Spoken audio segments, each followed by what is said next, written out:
everybody, and welcome back to Autumn Leigh at Home. I'm Autumn Leigh. Today I am going shopping at a new grocery store that has been in the area for a little bit called Wise Buys. I've never tried it. I'm a little skeptical to see how it is, but I've heard great things about it, and I heard they have discount prices of things, so I thought I would start here, see how it is, see how it goes, because this week I'm hoping to do meal prep. My first meal prep week, we are going to work on breakfast items and doing meal prep for breakfast, so I wanted to see what they have that I could buy on sale so that we could prep a lot of food for that new freezer that I have. So follow along with me and we'll go ahead and get started. For my first big meal prep day, I'm hoping to make breakfast burritos, breakfast sandwiches, pancakes, and waffles. And I really wanted to try this new store to see if they had any items either on sale or in bulk that I could buy for better prices. I definitely explored around a good bit. This is not a grocery store shopping type store. They definitely did not have your typical groceries. It was just whatever deals. A lot of it was pre-made stuff, pre-made snack type foods or frozen foods, and they did have some things like the pancake powder or pancake mix that I just saw.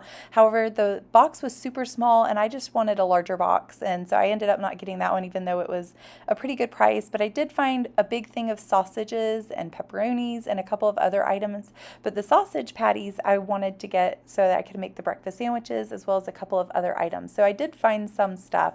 However, I wouldn't say that this is a store that I would frequent often. It would be a store that I would go to for specific items on sale or that I could buy in bulk, because a lot of the stuff and a lot of the deals that you find are just where they're cutting back on the marketing side of it so that you just get the same items but for good prices.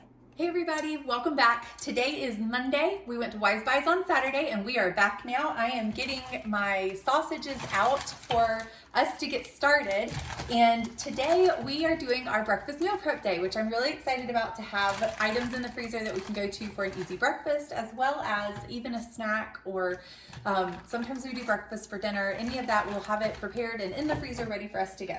I have my oven preheating to 350 degrees, and this bag I got from Wise Buys. It was full. I've already put some out.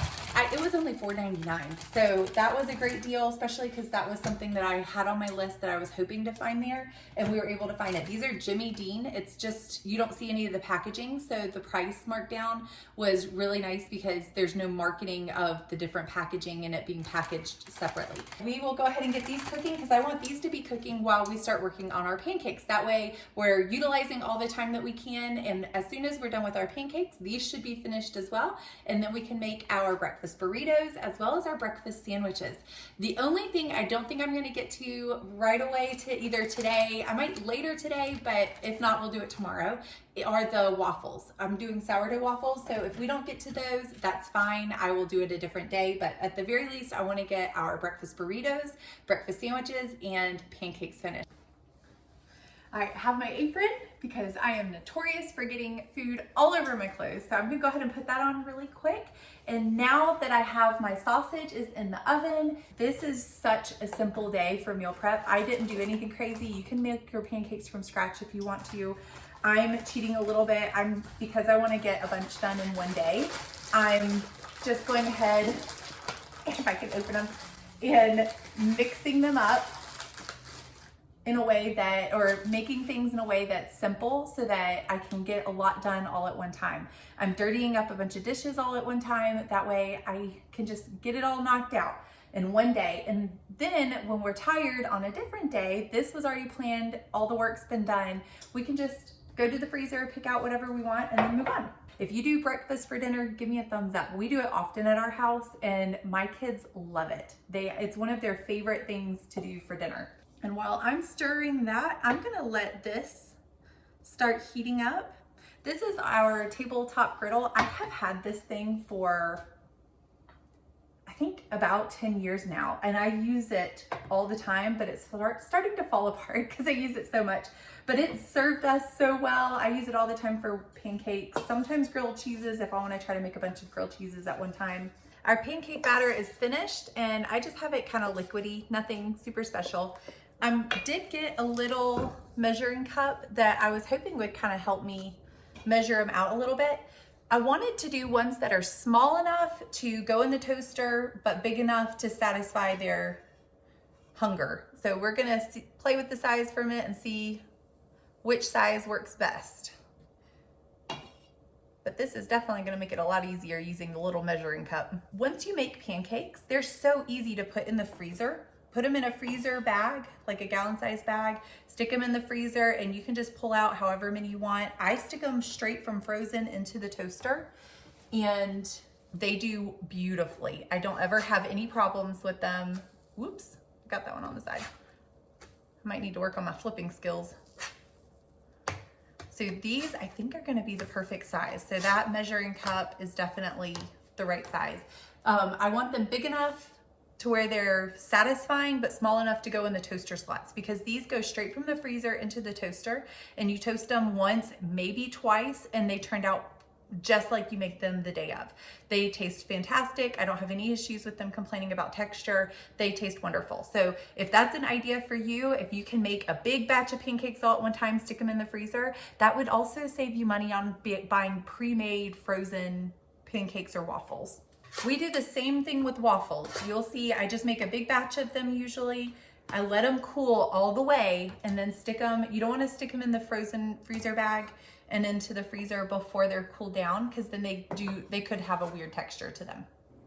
Because today is my first big meal prep day, I didn't want to focus on trying a bunch of new recipes. I used some tried and true recipe, like the waffle recipe later on in this video, as well as just following the recipe on the back of the box, and then simple things of putting breakfast sandwiches and burritos together.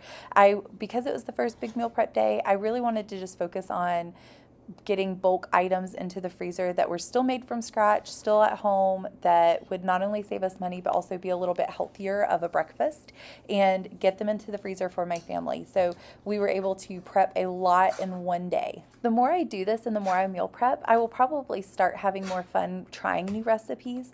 But again, today I just wanted to try to get as much done as I could in the amount of time that I was given.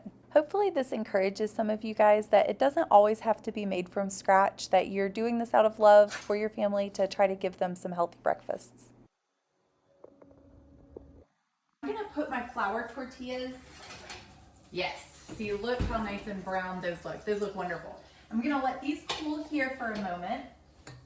And I'm gonna leave my oven on because I do want to warm up my flour tortillas for our breakfast burritos. I find that flour tortillas are a lot easier to work with if you wrap them in aluminum foil, stick them in the oven at 350 degrees for like 15-20 minutes. You just want to make sure they're fully covered, because if they're not fully covered, whatever area that is left out will get crispy and burnt, kind of like a tortilla chip. So just make sure they're fully covered, stick them in the oven until they're warmed all the way through. You're not cooking them, you're just warming them. And then they become a lot easier to work with. They don't rip as you're trying to make the burrito. So I'm gonna go ahead and get those in the oven. I finished my first batch of pancakes over there. Those are original, normal ones.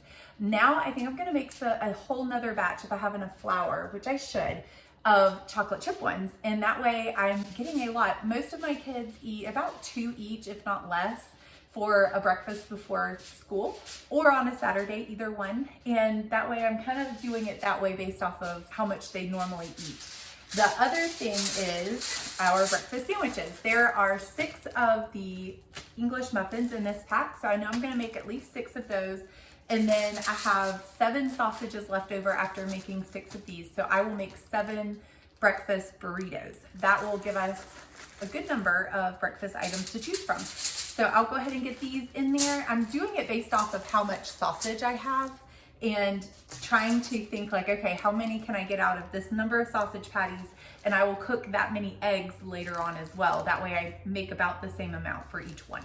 My tortillas are fully wrapped and I am sticking them in the oven. This is going a lot smoother and a lot faster than I thought it would. So I'm very encouraged by this, because if I just plan ahead, which I know is the hardest part for anybody, is planning ahead, setting aside maybe even 2 hours to breakfast prep items, then you don't have to buy them from the store. You have them in your freezer and you can just pull them out, and they're healthier because they're homemade, and it's more convenient. So even if you're sick, you still have some breakfast items in the fridge or the freezer. So I'm very encouraged by how well this is going and how smooth. It's nice to know that 1 box of this made a whole batch of original pancakes, normal flavor, and then we'll make a whole nother batch, second batch of chocolate chip. So this is a total of 6 cups, and I used 3 cups each. Now the box says 12 to 15 pancakes, but I'd say I got more than that. I think it just depends on what size you're making them. I know you can buy like the mini pancakes from the store too. And if you have a toaster oven, then that might be a way to go for you, because I know you can layer them in a toaster oven and cook them that way, and they would heat up beautifully that way as well. But because I don't have a toaster oven, if I'm going to make the little ones that you buy from the store, they, I think, would just get stuck in the toaster. These are, I find, the perfect size that you can just slide them, stick them in both sides of the toaster, pop it down, and it's just super easy for little kids. Now that all of the pancakes are finished, I need to bag them up, but while I'm doing that, I wanted to go ahead and spray my pan because our sausage is finished, our tortillas are almost finished. I wanted to go ahead and spray my pan and let it start getting warmed up. And that way, when I go to fry my eggs, and this can be however, whatever eggs you like. If you like scrambled, fried, sunny side up, however you think is best to stick them in the freezer.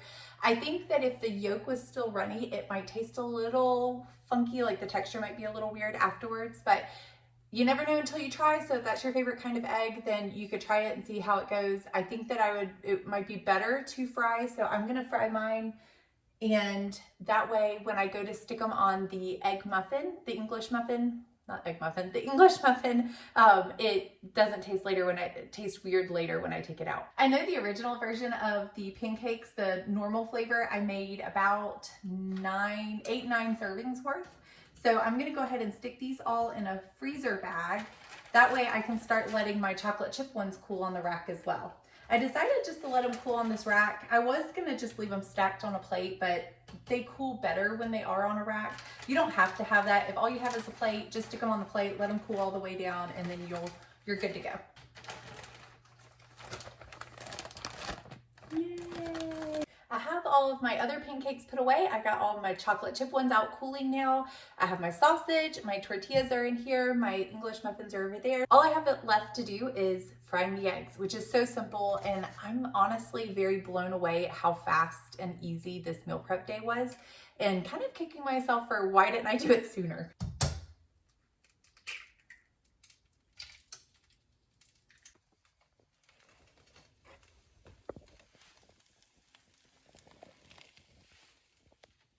My English muffins here, and I'm just gonna cut them in half. I think my bread knife's dirty, so I'm gonna just use this knife instead.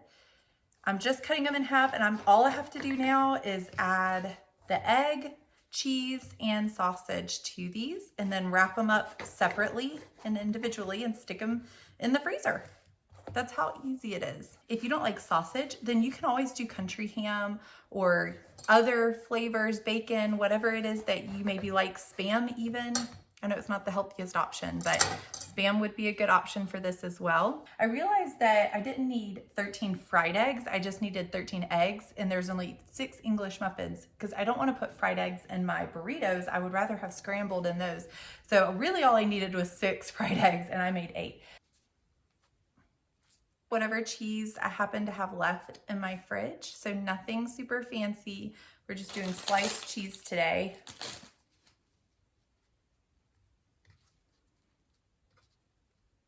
We have 6 breakfasts now ready to go, which is wonderful because my husband can eat these when he has to go to work as well as me. So I'm very excited about this. I'm curious to see how they're going to taste reheated, but once they're reheated, the egg usually reheats just fine. I'm sure the sausage will as well, but I think it will actually be even better because that way the cheese will be nice and melted. And I'm going to put these in the freezer, wrap them individually, stick them in the freezer. When we want one, we will pull one out the night before, let it kind of start thawing in the fridge, and then maybe stick it in the microwave. If you have time, you can use the oven, but if not, microwave's fine. So we'll see how these turn out. I will try to keep you guys updated on how we like them, and if there's anything I would change, I'll let you know. Our breakfast sandwiches are finished and ready to go in the freezer, and now it's time to get started on our burritos. And this is what the tortillas turned out to look like. I got caught up with carpool pickup and, typical mom stuff, so I am giving myself grace, and I just grabbed the rest of the flour tortillas that I had, and we utilized what we had, which thankfully I still had enough. I believe I still had 7 flour tortillas that I was able to use for the breakfast burritos, so it turned out just fine. Unfortunately, I did run out of time to warm found these, and so I just went with it and it was fine. They still rolled up just fine. They didn't tear. So, either way it was a win. No problem, no harm, no foul, and we just move on. So here I'm just assembling my breakfast burritos with the egg, sausage, and cheese. I hope that this just gives you inspiration for your breakfast burritos. You do not have to use these exact ingredients. This is just as whatever you think that you would like in your burrito, that is what you can put in there. Stick them in the freezer rolled up. After you put them in the freezer in the aluminum foil, you make sure to mark them. That way you know exactly what they are and you don't have to figure out what they are later on. However, when you're ready to eat them, pull them out of the freezer the night before, allow them to sit in the refrigerator, and then the next morning, well, after they've thawed in the refrigerator for a little bit, you can either place them in the oven or place them in the microwave. If you put them in the microwave, make sure to take them out of the aluminum foil first. However, once you've heated them up, either way, they are nice and ooey gooey on the inside and taste wonderful, and you have a fresh, homemade, healthy breakfast the next day. Now that our breakfast burritos are finished, I am moving on to one of my tried and true favorite breakfast items. That is our sourdough waffles. If you have never worked with sourdough starter before, it is so simple. I have found that the hardest part is learning the terminology and just getting started. The timing can be a little tricky and trying to learn the timing of it. However, it's once you learn the timing and the terminology, I've found that it can be so forgiving. This is what the sourdough starter looked like the night before I actually made the waffles. I pulled it straight out of the fridge. You can see it's not bubbly at all. I added flour and water to make it a little bit more than a pancake batter, a little bit thicker than a pancake batter mixture. Once I did that, I left it on the counter out of the refrigerator overnight in a warm area to allow it to rise and ferment. And then the next day, at least 6 to 12 hours later, I would say that it is ready to be used in a recipe. And when you use it, you use the discard from it, which means that you take a portion of the sourdough starter and use it in the recipe, how much it calls for in the recipe. And then before you go to bed that night, the day that you used it, you want to feed it again, which means adding more flour and water to it. And I place mine back in the fridge to be used the next week. So once I'm ready to use it, this is what it looks like after I gave it flour and water, and then I sat it on the counter. And then the next day when I come back, it became nice and bubbly and was ready for this waffle recipe. This sourdough recipe is from Farmhouse on Boone. It's her waffle recipe. It calls for 2 cups of active sourdough starter, 2 eggs, 1/4 cup plus 1 tablespoon of oil, which I used olive oil. She uses coconut oil. Half a teaspoon of salt, 1 teaspoon of cinnamon, 2 tablespoons of honey, 1 teaspoon of vanilla extract, and 1 teaspoon of baking soda. All I did was mix all of the ingredients all into one bowl. However, I would recommend holding off on the baking soda until very last after you've mixed everything, because then once you add the baking soda, you can literally see the batter start to rise and get all bubbly and kind of foamy looking, which is what you want to give your pancake or your waffles and or pancakes a wonderful, nice, fluffy look to them. I will link that recipe down below in the description. That way, if you want to follow along and you happen to have a sourdough starter, please do. You are more than welcome to. And if you have any questions, of course, comment down below and I will do my best to help. All I do from here is the typical cooking of a waffle. I put it on a waffle iron, bake all of them. Once they're done, I let them cool all the way down and then place them in a freezer bag and into the freezer. Each one made 4 waffles, and my kids usually eat about 2 at a time, so we had multiple servings here. And I really want to take this time to say thank you so much for following along with me on this meal prep journey. I hope this inspires you to also meal prep for your family, and knowing that you do it out of love. It does not have to be perfect. It may not always turn out great, but that's okay. You're trying, you're learning how to save money and eat healthier, and we're all in this together. So thank you again. Please like, subscribe, and share, and I hope to see you guys next time.